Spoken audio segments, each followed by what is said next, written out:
The Trump administration has done some good in promoting pro-life efforts, but a recent executive order is not one of them. Today is Tuesday, February 25th. From Ave Maria Radio, this is Michigan Mornings.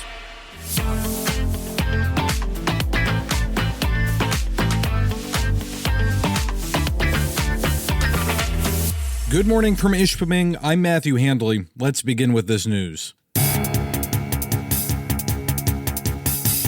Hundreds prayed the rosary yesterday in St. Peter's Square in Vatican City for Pope Francis's health. The latest update from the Holy See press office says his condition remains serious, but that he has shown slight improvement. He's still receiving oxygen therapy. EWTN News' Owen Jensen asked President Donald Trump yesterday if he had any thoughts on the Pope. He says, quote, "We wish him well." Back here in Michigan, Governor Gretchen Whitmer is expected to use her State of the State address tomorrow night to call for a new law limiting cell phone usage in classrooms and to continue to pitch for a new tax on nicotine products such as vapes. At least 16 other states ban or limit cell phone use in classrooms. The State of the State address will be tomorrow night at 7 p.m., and a link to watch the address will be in the show notes for the podcast version of this program and on purplecatholic.com. I'll also have special coverage of the speech on Thursday morning. Fieger Law managing partner James Harrington says the family of 5-year-old Thomas Cooper needs answers after what caused the hyperbaric chamber he was in to explode on January 31st, killing him and injuring his mother. Harrington says officials with the Oxford Center in Troy notified the boy's mother, Annie, that something had gone wrong. We have sent out multiple letters to preserve evidence, to kind of stop everything in time where it's at, so that once we're permitted to go in, we can get our experts to look at the evidence, and not only the machine, but also the surveillance video.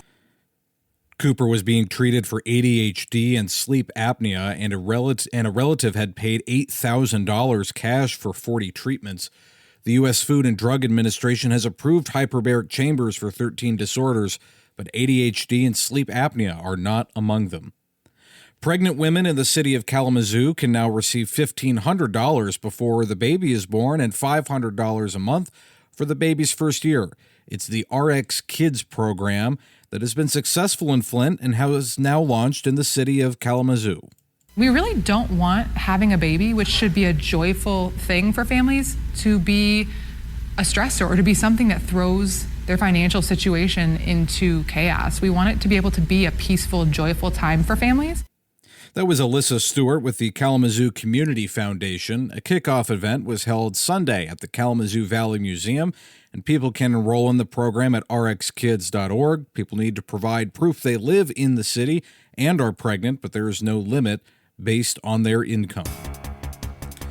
You're listening to Ave Maria Radio's Michigan Mornings. Now this. The leading Catholic voices are on EWTN Radio. We want listeners to see that God has a unique and unrepeatable plan for their lives and how to rejoice in the work God's doing in their hearts and in their homes. God wants to set us free to live more abundantly. More to Life explores what that really looks like, living it out in our everyday life and relationships. More to Life with Dr. Greg and Lisa Popchak. Today at 10 on Ave Maria Radio. We are looking at mostly cloudy skies today in the Motor City with a high near 44. Tonight, the clouds stick around and our low will drop to 29. Tomorrow, we can expect rain in the afternoon, between a tenth and a quarter inches possible. Otherwise, it'll be mostly cloudy with a high near 42. Thursday will be cloudy with temperatures near 41. And Friday, the sun comes out. It'll be partly sunny with a high near 37.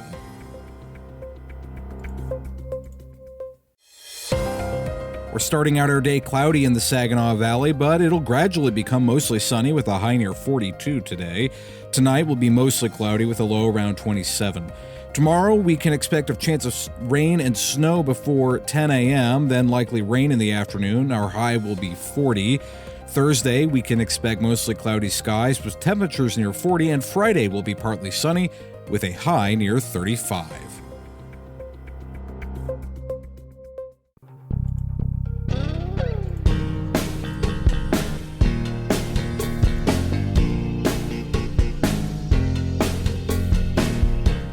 Welcome back to Michigan Mornings. I'm Matthew Handley. President Donald Trump has issued an executive order calling for policies to make in vitro fertilization more accessible. Bishop Daniel Thomas of Toledo, Ohio, and the chairman of the USCCB Committee on Pro-Life Activities joined Dr. Marcus Peter on Ave Maria in the afternoon to discuss the moral and ethical problems with IVF. As I stated in my statement there together with Bishop Robert Barron, the IVF industry treats human beings like products and freezes or kills millions of children who are not selected for transfer to a womb or do not survive. And the executive order promoting it, really then, it's fatally flawed. And it stands in regrettable contrast, actually, to the promising pro-life actions the administration offered last month concerning abortion, for which we're very grateful. But obviously, we have to speak positively when we're grateful for actions of an administration that obviously agree with us as Catholics, and we have to speak ultimately in a way that contradicts things which are not in keeping what we believe to be truly human. Right. And so therein lies the massive issue. You touched on something very briefly, Your Excellency, and that is that in this process, the dignity of the human life is completely not respected. It doesn't matter if many Catholics have been told that this is a method of parents who are unable to have children to have children. More children are killed by means of IVF processes than the abortion industry kills in a year in the United States, and that should cause us tremendous alarm. That's exactly right. And because the reality is for every birth by IVF, there are so many other embryonic baby siblings who simply die in the process or are selectively killed because they're deemed too weak or are condemned to live in a frozen state. And this is tragically evil.